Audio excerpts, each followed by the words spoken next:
The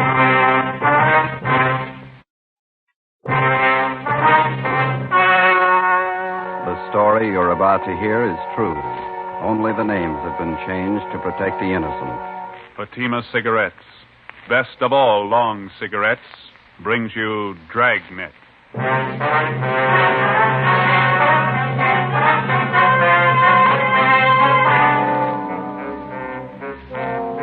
You're a detective sergeant. You're assigned to homicide detail. A woman has been murdered, her identity unknown. The body shows the marks of a savage attack. Your job, find the killer. If you want a long cigarette, smoke the best of all long cigarettes. Smoke extra mild Fatima. Yes, Fatima is the king-size cigarette which contains the finest Turkish and domestic tobaccos superbly blended to make it extra mild, to give Fatima a much different, much better flavor and aroma than any other long cigarette. That's why Fatima has more than doubled its smokers coast to coast. Enjoy extra mild Fatima yourself. Best of all, long cigarettes. It's wise to smoke extra mild Fatima. It's wise to smoke extra mild Fatima.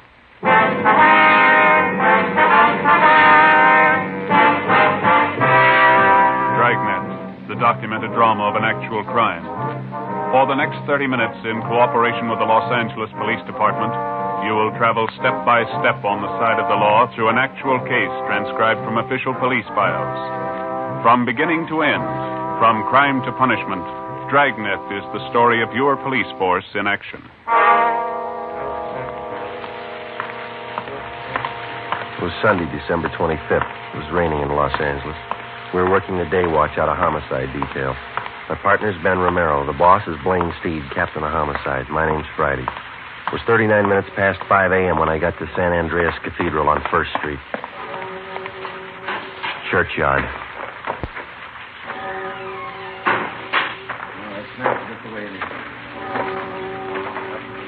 Hi, Dave.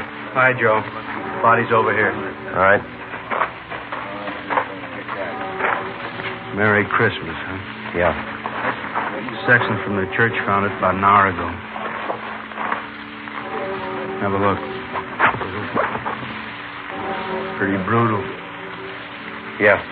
Okay. Who is she? No identification. The coroner checked the body yet? Yeah. How long's she been dead? When it started raining. About midnight, didn't it? Yeah. The ground's dry under the body. Oh, been dead 5 or 6 hours, I'd say. Ben get here yet? Yeah, he's helping Claudio check the area. This park here, is this all a part of the church grounds? I think so. I was stuck out of this rain for a minute. There's an alcove over there by the church. Yeah, come on. How much we got to go on, Dave? Not much. Motive looks like robbery. Found a woman's purse near the body. Pretty well picked over. Purse is wet. Lee Jones is dusting the contents for prints. Coroner's checking.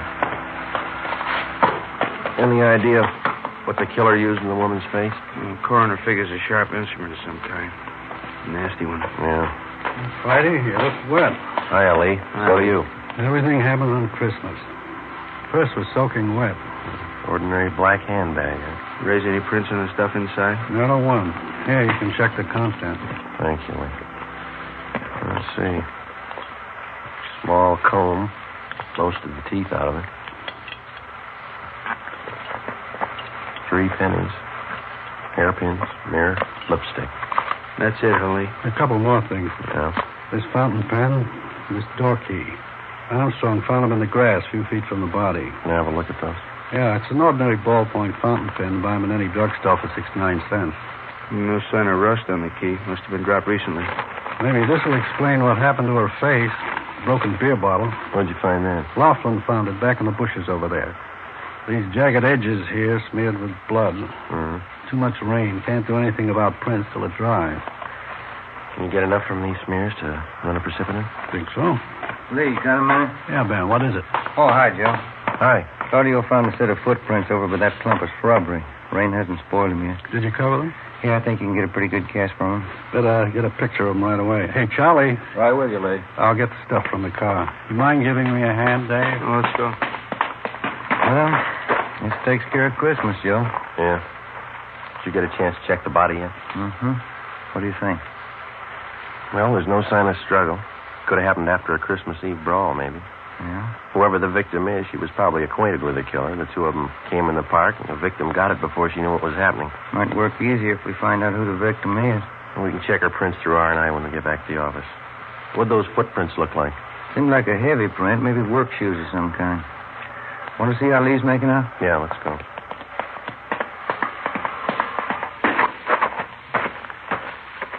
Gonna miss Christmas dinner again this year. Footprint, fountain pen, and key. Where do we start? It's a cheap pen. They sell thousands of them. Want to smoke? Oh, thanks. Footprints will help convict the killer. Gotta find him first. Thank you. I don't know. Maybe we can work a switch. How's that? Find the lock that fits the key. 9 a.m., Christmas Day. Sergeants Dave Arroyo, Robert Claudio, Ben, and I went back to the office and took stock of what we had to work with. It wasn't much. The woman had been murdered. Who was she? Why was she killed? Who was the killer?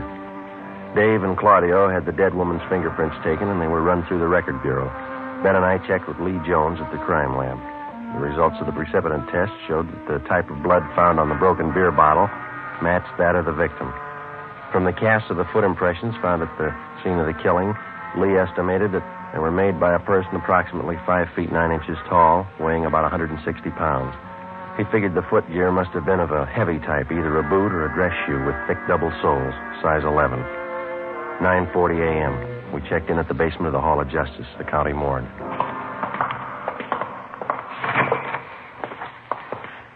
Doc, how's it going?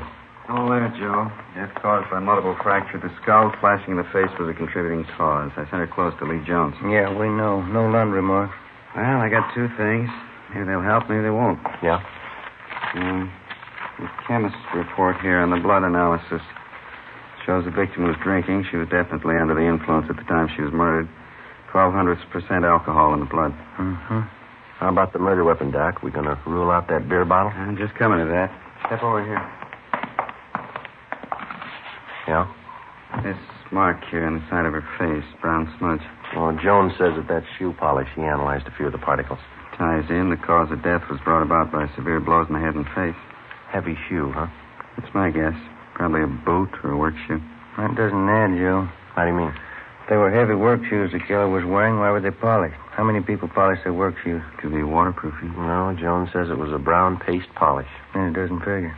Unless the killer was wearing some kind of dress boots. Cycle boots, maybe. Hundreds of kids on motorcycles wear them. Yeah. That's going to be about as helpful as a key or a cheap fountain pen. Huh? Excuse me. County morgue, Tyson speaking. Yeah, all right, Frank. I'll tell him. Cunningham at R&I wants to see you right away. What's up? They made the victim's prints. During the war years, a complete file of pictures and fingerprints had been kept on all persons employed at local defense plants. Out of this file came our first major lead. The victim's fingerprints matched those of one Maria Camacho, 38 years old, formerly employed at Universal Aircraft. Her address in 1945 was listed as 9230 Sheridan Avenue. Ben and I went over to the crime lab, picked up the key and the fountain pen found near the body, and drove to the Sheridan Avenue address. The house was 3 blocks from the churchyard where the body was found. A young woman with a baby in her arms answered the door. She identified herself as Elena Gomez.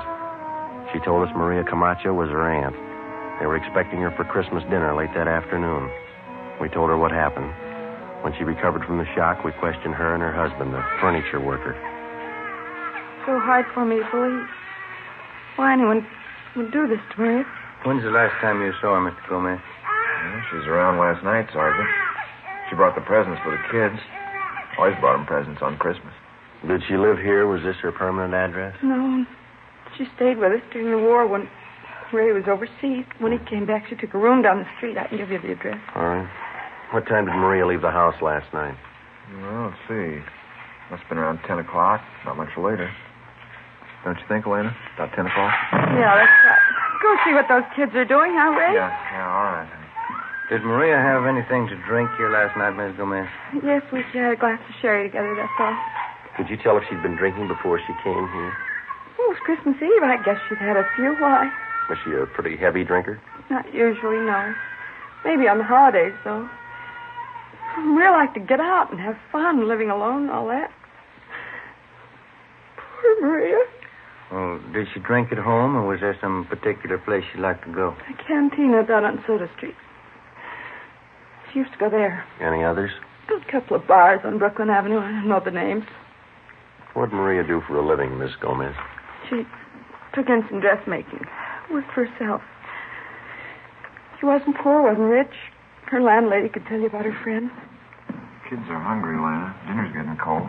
Sorry that we had to break in on you like this. Well, it's all right, Sergeant. It's just the kids. Ask the officers if they want some mint pie, Ray. Cup of coffee. No, that's all right, Miss Gomez, thank you. Just one more thing. Would you look at these, please? This pen. Sure, that's Maria's. Look, Ray, Maria's pen. Mm-hmm. Now, how about this key? No, I never saw that before. Neither did I. Well, thanks very much, both of you. Sorry to hold up your dinner. Oh, that's all right. We're not hungry. Hey, maybe I could fix you a turkey sandwich or No, thank you, Jeff. No. The same we have to be going. We'll contact you later on. Here's our card. All right. I can't think of a reason, Sergeant. Why someone would kill her. Why would they kill Maria? Poor Maria. Come on, Denise, come on. Nice kid. Seem to be having a good Christmas. Too bad we had to spoil it. We drove down the street to the rooming house where Maria Camacho stayed. We talked to the landlady and the rest of the tenants, but failed to come up with a lead. They told us Maria Camacho drank a little, but she was always pleasant, easy to get along with. We checked her room. We went through stacks of Spanish-language newspapers and magazines. We went through her bills, photographs, her letters. We found nothing. There wasn't an item in the small apartment that could help us. We went through the entire rooming house, trying each door with a key that we'd found by the body. It didn't fit any of them, not even the door to the victim's room. 5 p.m., there was a lull in the rain. We picked up Dave and Claudio and started to explore the only lead we had. The victim had been drinking a few hours before she'd been murdered, probably at a neighborhood tavern. For the next 6 hours, we canvassed every bar in the vicinity. 11:15 p.m., Christmas night. The four of us met in a combination bar-restaurant at Brooklyn and Soto for a bite to eat. You had as much luck as we did, huh? Nothing, Dave. Everybody we talked to knew the woman. Nobody saw her Christmas Eve. We picked up the names of a dozen friends of hers from the bartenders. Checked them out. They couldn't tell us anything. Well, we still got another dozen bars to cover at least. She must have been in one of them last night. Wish we'd find it. My wife's sure mad. You got company, so's mine. All right, gentlemen. Who had the grilled ham sandwich? I did. All right. And the 3 hamburgers? Yep. There we go. Hot plate. You got some ketchup, please? Sure. Say, you wouldn't like a little eggnog to go with that. It's good. I make the batter myself. No. Thank you very much. There is something you can do for us. Yes, sir? Would you look at this picture? All right. See if you can identify this woman. Sure looks like Maria. Yeah, that's her. You know her? Was she in here last night, do you know? Yeah, she was. What time was she in? Oh, about 11:30. Why? Was she with somebody? Oh, half a dozen of them at least. Maria, another woman, and 4 or 5 men. Were they drinking? Well, they were well behaved. Just having a little Christmas cheer, that's all. They liked my eggnog. And what time did Maria leave? Do you remember? Well, no, not exactly, but she left before the others. They closed the place. You fellas cops? Did she leave alone? No, Tony followed her out. I think it must have been sometime around midnight. I'm not sure. Who's Tony? Tony Perez. He's busboy here. He knows Maria. Where's he now? Christmas. He's off. Lives in a hotel down the street someplace. I don't know. Time fit. Maybe the key does. Dave and Claudio started to check the neighborhood to locate the hotel where Tony Perez stayed. Ben and I continued our canvass of bars and restaurants in the area. 1 a.m., the rain started in again. We checked in at a bar on Brooklyn Avenue near Cornwall, the Cantina Sinaloa. Yes, sir. Gentlemen? Police officers. Would you look at this picture, please, see if you can identify it? Wait till I dry my hands. I was just getting some of these glasses out of the way. Let's see. Never see her before? Oh, yeah, that's Maria. Too bad. I read in the papers about it. Can you tell us if she was in here last night? No, I didn't see her. I read in the papers about it, though. Terrible. Poor Maria. Is it possible she might have been in? You didn't see her? No, I always know when Maria's here. She was always full of fun. She liked to sing. I better get these glasses finished. Ben, you want to call the office? Yeah, okay. How about a drink, Sergeant? You don't look so good. You got any coffee? It's not very fresh. It's been standing there a couple of hours. Well, that's all right. Okay. Here.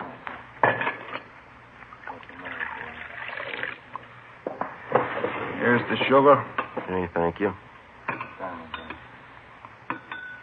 Yeah, that's not very warm, huh? Oh, that's okay. What do you think, officer? The guy was crazy? I don't know. He must have been crazy. Lots of nice rain. That's good for the farmers. Yeah. Sure. You ever see this key before? Let's see. I don't know. Joe. Yeah. Dave and Claudio found the hotel that picked up Tony Perez. Took him in. What did he tell him? Dave says they're talking to him now. He won't say much. Did they find anything on him? He's wearing a pair of dark brown boots. Yeah. Well polished.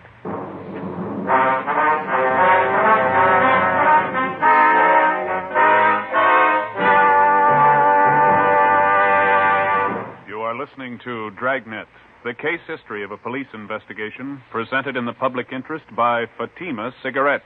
If you smoke a long cigarette, it will be in your interest to listen to a typical case history of a Fatima smoker. It's the case of skater Larry Jackson, one of the stars of the Los Angeles Ice Capades. This is his actual signed statement. When the excitement of the show is over, a mild cigarette is important for smoking enjoyment. I found Fatima the most enjoyable king-size cigarette because it's extra mild. I agree it's wise to smoke extra mild Fatima. And so do more and more smokers every day. Actual figures show extra mild Fatima has more than doubled its smokers coast to coast. So enjoy extra mild Fatima yourself. The king-size cigarette, which contains the finest Turkish and domestic tobaccos, superbly blended to make it extra mild. You will prefer Fatima's much different, much better flavor. You will agree. It's wise to smoke extra mild Fatima. It's wise to smoke extra mild Fatima. The best of all long cigarettes.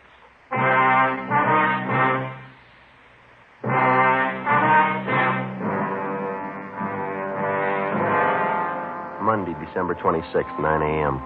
We checked Tony Perez through R&I. He had a record of 7 arrests, but no convictions. During the past year, he'd been booked on suspicion of 211 PC, assault with intent to do great bodily harm, and second-degree burglary.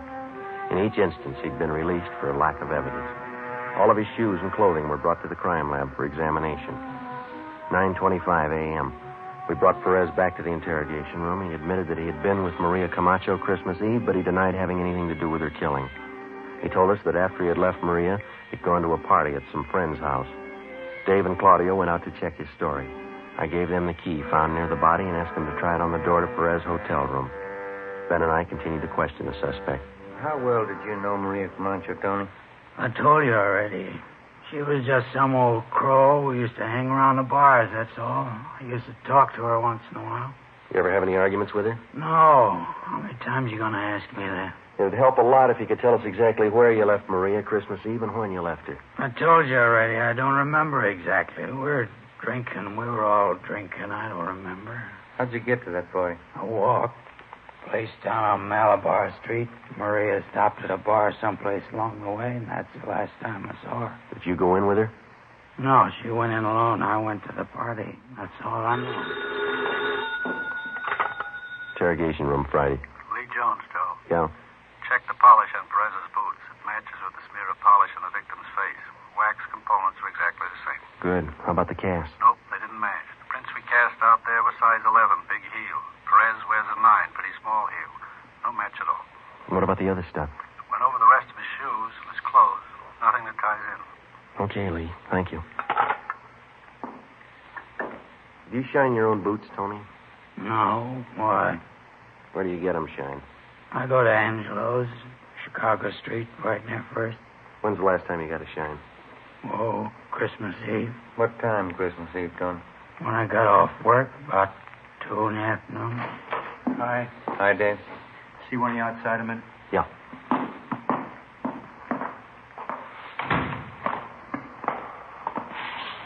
Perez telling the truth about the party. He was there. We timed out how long it'd take him to walk from the restaurant to the party. Yeah? Pretty close. His friends say he got to the party about 12:30. Doesn't look like he had time to kill that woman. Well, where does that leave us? Still got those boots? No, no more. They don't match the impressions at the murder scene. Well, that makes us even, huh? Here's your key back. Didn't fit. Tony Perez was held for further investigation. Dave and Claudio took up the canvassing of bars in the same area where we'd left off the night before. Ben and I drove down to Angelo's Shine Stand. It stood just outside a barber shop, 4 chairs with an awning full of cigarette holes over them. He identified Maria Camacho's picture immediately. We questioned him while he polished her shoes. Maria, I used to tell her, Sergeant, running around like that, she had so many friends. Too many. Did you see Maria on Christmas Eve, Angelo? Christmas Eve? Let me see. No, last time was 2 days before Christmas. Angelo, do you know a man by the name of Tony Perez? Tony? Sure. Tony Perez. Tall fella, big shoulders. Was he one of your customers? Yeah, all the time he comes to see me. Was he here on Christmas Eve, Angelo? Yeah, he was here. I gave him a shine. Good customer. You remember what kind of shoes he had on? Sure. Boots. He always wears boots. What color were they, do you know? Brown. Always wears brown boots. Well, what's the matter? Tony in trouble? What kind of polish do you use on his boots, Angelo? Well, I got the can down here. Yeah, this one here. High-grade polish. If you got boots, I can fix them up. Do you use the same polish on all the boots you shine, Angelo? No, only the brown boots. That's brown polish. You fellas ask too many questions. You make me go too slow. Well, there's no rush, Angelo. Can you tell me this? Yeah? Besides Tony Perez, was there anybody else with brown boots who got a shine from you Christmas Eve? Well, I don't know. Lots of people get shine. Christmas Eve is pretty busy. Just the people with brown boots, Angelo. Can you remember? No, I don't think so. Tony was the only one with the brown boots. There's no others.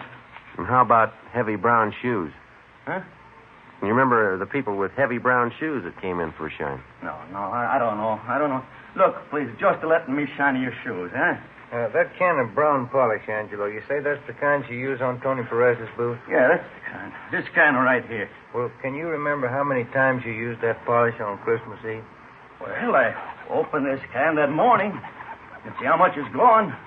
Maybe I use it, maybe half a dozen times. Can you remember the people whose shoes call for this kind of polish? Yeah, lots of them. Brown shoes. I know the feet when I see them. I don't know the faces. Don't you remember any of them? If they like the shine, maybe by and by they come back. There were 3 or 4 fellas, maybe. I see them before. I don't know their names. Okay, finished. You like it a shine? Oh, yeah, fine. Say, I'm going to buy that can of polish from you, Angelo, and we're going to check back with you later. Okay. Here it is. That's fine polish, Sergeant. Best you can get. Yeah, but it rubs off.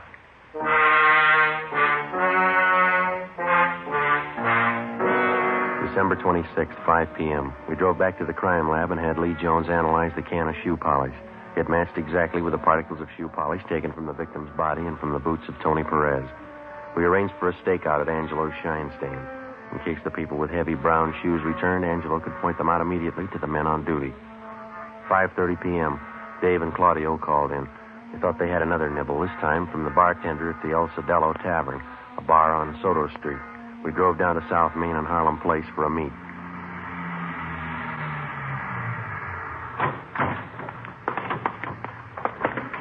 Hi, Dave. Hi. Figured we better move on this tonight. What's the pitch? Bartender on Soto tipped me that Maria Camacho was in his place Christmas Eve. Said it was a little after midnight. Yeah? Said she had a drink, left the place about 10 minutes past 12 with a guy called Frank Tolano. Nosed around, found Miss Tolano works at the Midnight Mission. Over there. All right, let's go. This it, Dave? Yeah. Good Friends Mission. Come in for a nice, warm, spiritual bath. Coffee and soup free. Watch the stairs. Yeah. Now, brothers, I only hope that our little meeting here has brought you closer and made your souls to glow with the great and glorious light of the Spirit. And yes, brothers, if we be not born again of that light, as the book says, we'll be damned, brothers. Damned. Now, brothers, while Sister Myrtle Ferguson plays one of her stirring marches, let's join arms, brother to brother, and march into the lunchroom where, through the kind graces of one of our benefactors, Pete Boudouris of the Acropolis Cafe, each one of you will be entitled to a bowl of turkey soup, some of Sister Wilson's homemade bread, and a cut of mince pie. Sister Ferguson, you march.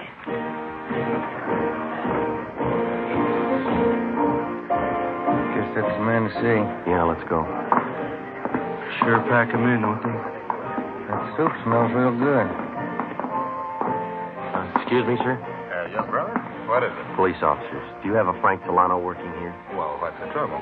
Does he work here? Well, yes, he's a very good man, Frank. Anything wrong? Is he here now? No, he isn't. Where can we find him? Well, I'd like to know what the trouble is. We'd like to talk to him, mister, that's all.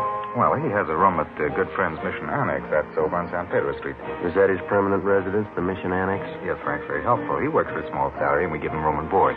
Is he over at the Annex now? Yes, but maybe you'd better not see him now, officer. Why not? Well, Frank's not at his best. He's been drinking again. That's the surest sign. How do you mean? Well, whenever Frank starts drinking, that means that he's worrying. He's one of those. He drinks to forget. Yeah. He's been drinking for 3 days. He must have a lot to forget. Come on. 6:30 p.m. We drove over to the Good Friends Mission Annex on San Pedro Street. The man in charge told us that Delano had a small room to himself at the rear of the second floor. Dave and Claudio went around to cover the Mission Annex from the back. Ben and I went up a narrow flight of wooden stairs. The plain white plaster walls were chipped and cracked and scrawled with pencil markings. We walked down to the end of a wide hallway to a brown paneled door with a transom above it. There was a man in soiled work clothes sitting on the bed. On the table next to him, there were 3-quart wine bottles. 2 of them were empty. Get out of here. You Frank Delano? What about it? Police officers like to talk to you. Get out of here. You're not taking me. I'll cut you to pieces. Drop the bottle, Delano. Get out of here. Drop the bottle. I'll cut you to pieces. Like you cut Maria. I'll kill you. Put it down, Delano. Drop it. Get the cuffs on him. Yeah. Let's go. Just a minute.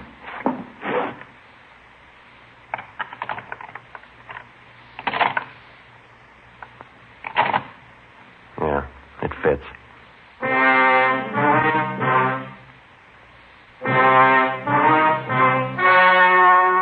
The story you have just heard was true. Only the names were changed to protect the innocent. On March 7th, trial was held in Superior Court, Department 94, City and County of Los Angeles, State of California. In a moment, the results of that trial. It's amazing how many long cigarette smokers are changing to extra mild Fatima. Here is the actual report. From coast to coast, extra mild Fatima has more than doubled its smokers. Yes, more and more smokers every day are discovering that Fatima is the king-size cigarette that is extra mild. Extra mild because it contains the finest Turkish and domestic tobaccos superbly blended to make it extra mild, to give it a much different, much better flavor and aroma. Enjoy extra mild Fatima yourself. Best of all, long cigarettes. It's wise to smoke extra mild Fatima. It's wise to smoke extra mild Fatima.